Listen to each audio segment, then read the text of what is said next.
I-ANC KwaZulu-Natal isimemezela ukuvala kwe-tax team ebiqokelwe ukuphenya izinsolo zokuhlukumeza ngaphakathi eqenjini. Lokhu kwenzeke emuva kokuthunyelwa kwencwadi kuNdunankulu isifundazwe saKwaZulu-Natal nosomlomo wesishayamthetho uNontobeko Boys. Incwadi zayisola labo bathathu ngokusebenzisa izikhundla zabo ngendlela engeyiyo.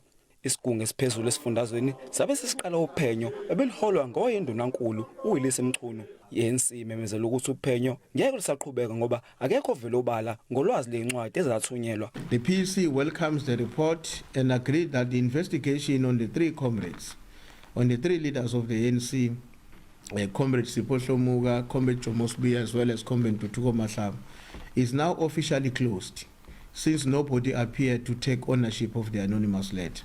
Kusenjalo iPEC ithi abaholi abayishumi esifundazweni abazocela ukuthi bashenxe ezikhundleni zabo ngoba babhekane nezinsolo zenkohlakalo, ukuzama ukubulala nokuntshontsha. Bazojoyina obemeya seThekwini uZandile Gumede nobeyisekela likasihlalo weANC uMike Mabuyakhulu.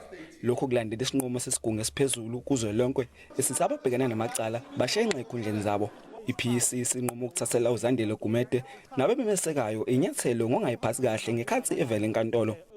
We can't allow that there must be people who have a license to undermine the authority of the organization. Inyathelo abazothathelwa zona emuva kokuhlangana nobuholi besigungu esiphezulu sesifundazwe.